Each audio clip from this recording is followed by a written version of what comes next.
Rise and shine, Lagos, Nigeria, or whatever part of the world you're listening to us from. Good morning to you and welcome to the Sound of Lagos Mainland 98.3 FM. This is actually the very first Monday in the month of April. Although we're already halfway into the second week, April started midweek. So this is officially the first Monday in the month of April. It's the 7th day in April 2025. And I hope we've all adjusted to our regular work schedule and our routine after the very, very long weekend that many of you enjoyed last week. It's not like I'm jealous or anything, but you did enjoy a very, very long weekend from Friday to Tuesday. And I know it might be difficult for some of you to just slide right back into your regular Monday through to Friday 9 to 5 routine, but I would like to think that you have adjusted our polity right here on Mainland 98.3 FM. 7:40 a.m. is the time we turn on the microphone for trends in the papers, and we're thrilled to have you for the next 15 minutes because this conversation will proceed up until 8:30 a.m. This morning we would unravel the headlines, the ones making waves across the nation. We'll talk about the trends that are capturing attention, a few interviews, and provide analysis that would bring you a very clear picture of what is happening. Now, this morning, what the papers are reporting, we would certainly move from one latest political maneuvering to social issues, engaging human interest stories as well that resonate very deeply via social media. We understand that we have a very diverse audience, some of which might not be able to move around with a transistor radio, right? And so we have provided a platform where you can still participate with the conversation on radio, on Facebook and on YouTube. We stream the program live, so you can stream that. You can also listen via Radio Garden or whatever online radio platform that you prefer. Mainland 98.3 FM, www.mainlandfm.com. That's about 4 or 5 different ways that you can plug into the website. Again, www.mainlandfm.com. Our handle doubles as how you find us on this platform. So just search for Mainland 98.3 FM. It takes you straight to our page, and you can click on the red circle that you see current news. But over the weekend, some of you might not be able to catch up with this rest, and whilst you're sleeping, we do the best we can to put together this news pieces for you, which is why before we delve into the most recent reports of the morning, I'd like to take Northern governors condemn attack on Plateau communities. President Tinubu vows to punish gunmen behind Plateau attacks. 7 trillion naira. Edo Election Petition Tribunal. You're illegally occupying Osun local government area and orders closure of waterway due to a coal bridge damage. 1 dead as explosion hit Mushin in Lagos. Minister seeks handouts terrorized Lekki, target luxury cars. Jonathan over ex-workers' 6-year detention. Soldiers kill 3 bandits, the minister. And Nigeria to host Crown tells President Tinubu. And finally, for the Vanguard newspaper, we had reports. The NCOS debunk claims of illegal detention of Jonathan's 15 domestic staff in Okaka Center. Fear in 9 states as suspected headsmen resume abductions, killings. PDP reject Edo Tribunal ruling as governor. President Tinubu needs your support, not insult. Oberewari's aid unworthy. Over the course of the weekend. Let's get into the stories of this morning. Fᴜᴜ will be joining us via the phone as we analyze these stories and try to understand the implications. Sage Babalola, and as I told you, playing the role of analyst this morning. As always, Fᴜᴜ will be here as we look. Good. How are you doing? Yeah, I'm good, I guess. I'm great. Since last week spilled into the weekend, we're getting the mind back to a couple of stories. For example, the killing, the Monguna district of Boko's local government area, the recent attacks and killing in parts of the state has coordinated farmer headers crisis. He says this is something of a genocide, is coordinated crime that has a voice, including the president himself, who says that areas, and so far the death toll is 40. Fouad, what are your thoughts on this whole scenario and also the position that the governor has taken? We're getting 52. They said that the death toll has reached 50 human lives here that have been lost needlessly. The governor has not said anything. It's urgent. It becomes clear, like, there's really nothing I can do. All I can do is to make this statement.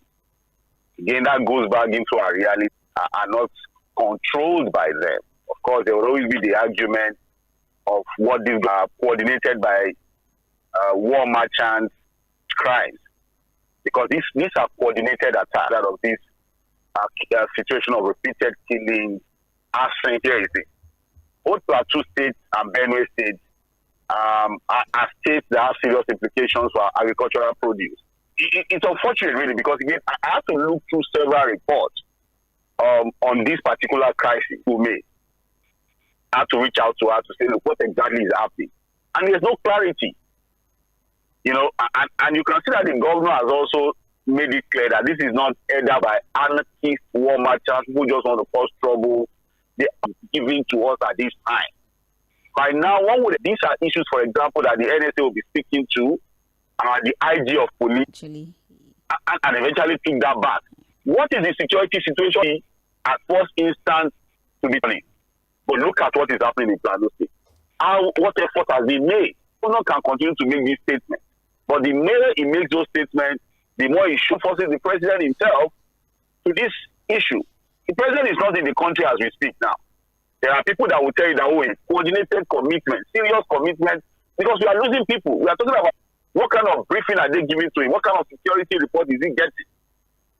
These are questions we should ask ourselves for people who think that, the president can. Figuratively, you say the governor is the chief security officer of the state. Cannot even give orders to the police. We cannot control the army.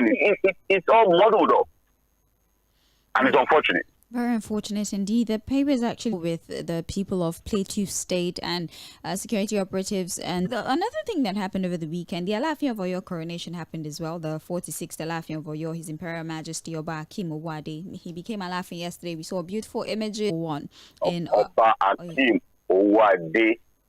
I said it, Fuad. I said it correctly. The ⴏᴜ. I don't know what Etu is. What's Etu? What's that? What concern you? It is beautiful. More we still coming. Well, you know, this is somebody that's coming from the West, right? His orientation is very Western. So he's Western. That's what I'm saying, that he's coming from a Western setting. So maybe... But it's now in his... And speaking of things that happened, with Oyo State, Dr. Victor Oluloyo as well, former governor of Oyo State, Idara State Polytechnic. And yes, to live 89 years, it was a good life. And like I said, he's a man of reputation. You can... I don't know. Okay, Oluloyo. Oh, that's her dad. Of course, yes. Oh, family. That's wonderful. The Yorubas will call. No, this one is, they will throw serious party. I'm sure the state government will be involved. Yeah. At the ratio. Like I said, 50 years now is what is expected. It's right to congratulate and commensurate with them. And also on the new Alaafin for you. The interesting thing is that Governor Seyi Makinde has crowned so many kings. So many being his time. The Alaafin for you. He has had an Olubadan coming through during his time as Governor Seyi Makinde.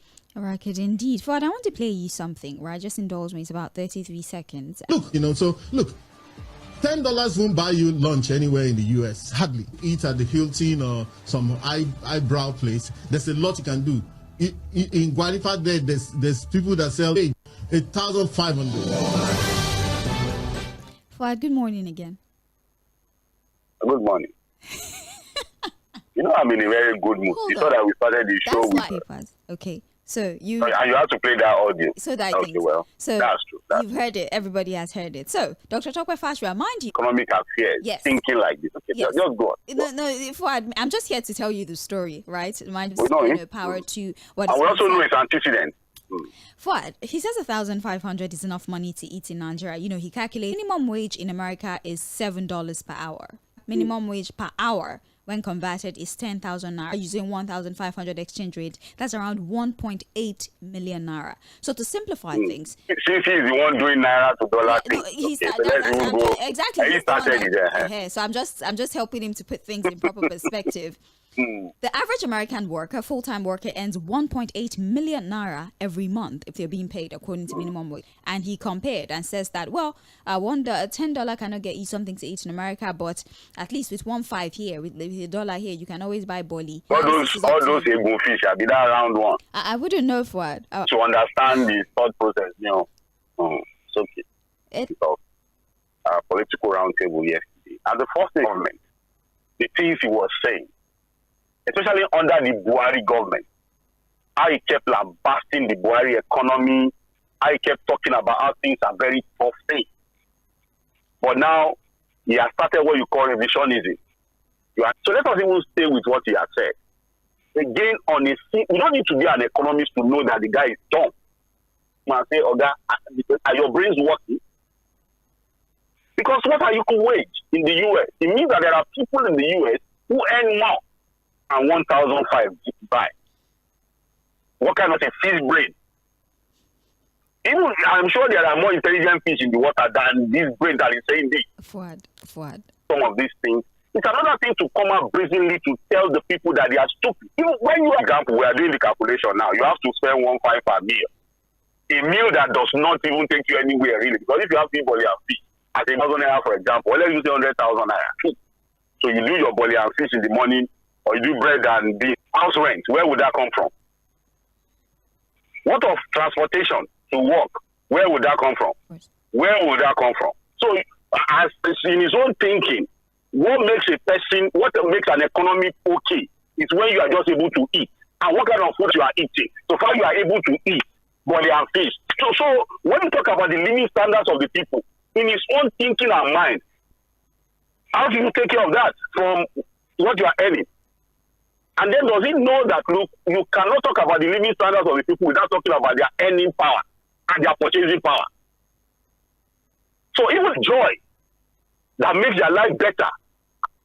So if it's about 1.5 that can buy a meal in Nigeria, but not in the living standard, it's not just about food alone. What about good mood? I've seen the video. I understand where that is coming from. You know, again, these guys don't understand. They live in that Nigerians have had it worse off in the last 2 years. They should come out and tell us that the living standards of the people have improved since they started their voodoo economy.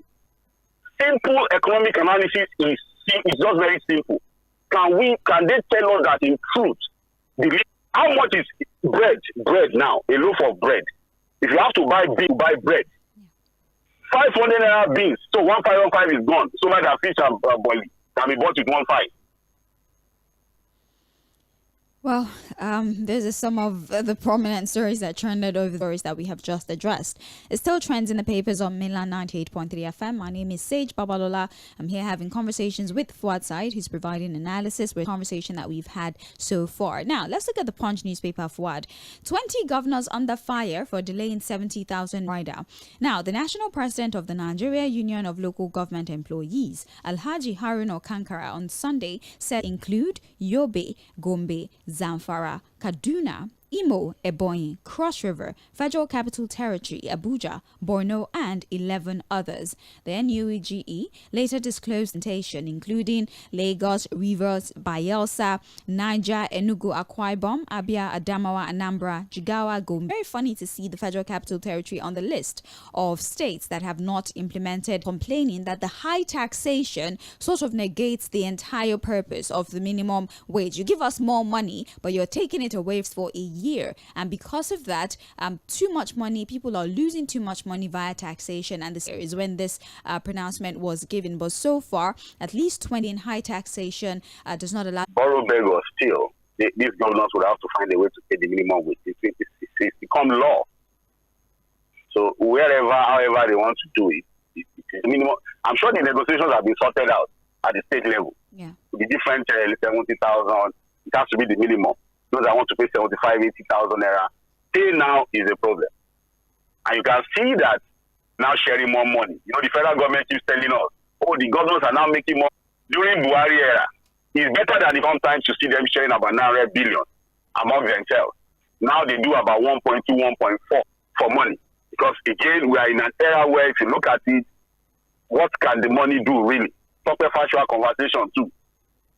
That even accepted, the 30,000 naira 2 years ago was even better. It's even better than the 70,000 we are proposing now. It valued badly. The value has eroded completely.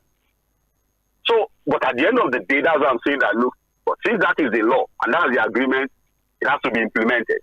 It's just unfortunate that the whole 20 states have not been able to pay, not done it. That means only about 15, 16 states have been able to do the right thing. We are still struggling with 70,000 each too. Well, that's the things are starting to become useless. It's on page 2 of the Punch newspaper, this particular story. Well, speaking about our financial situation in the country, Fuad, Nigeria's debt and local debt amid rising borrowing cost. Government borrowing less than before, says Shettima. Nigeria spent a total of 13.12 trillion on debt servicing in 2024, representing a 68% increase from servicing costs recorded in 2024, surpassed the budgeted allocation of 12.3 trillion naira for the year. The higher than expected expenditure highlights the 16 trillion for debt servicing, reflecting the government's anticipation of continued debt-related expenses. Now, our domestic debt service cost for 2024 is 5.97 trillion. That's a 14.15% increase from servicing. Mind you, we've continued to borrow money. In fact, the federal government has borrowed 13.21 trillion naira from World Bank in 20 months. And the from World Bank, 50 million part that forms part of the 13 trillion. The CBN says that it's paying back a very, very different. There's a very long period. There are considerations as opposed to an outright loan than an outright loan, and the CBN has clarified that. But what that tells us, Fuad, basically our debt continues to increase. In fact, Sarah was telling the previous loans that are still unaccounted for, and we continue to, there's an increase in the amount of money that we are spending because we find ourselves having to pay more, especially with fluctuations in the antecedents. Show us that most of this borrowing doesn't go into capital project but rather consumption. Do we need to slow down on borrowing, probe previous loans, or find an alternative, maybe a different mean bank? Well, it's tough, really. Say, economists, scholars, we still have enough window to borrow more. Yeah.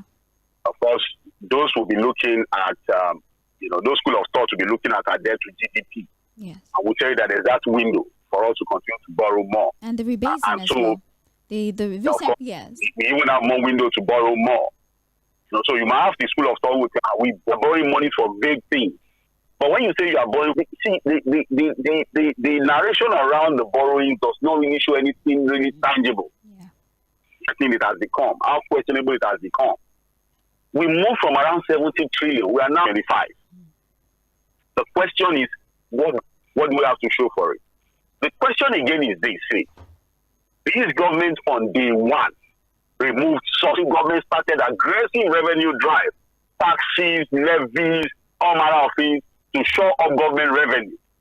You remember what they told us is that, look, the money that they see on what has been shaped so far, what have we been able to put together? I said that this time they would have slowed down this borrowing.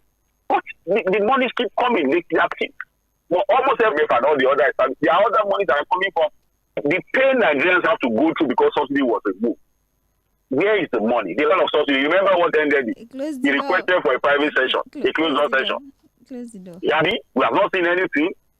Most of these loans are not tied to anything tangible, only vague consumption kind of thing.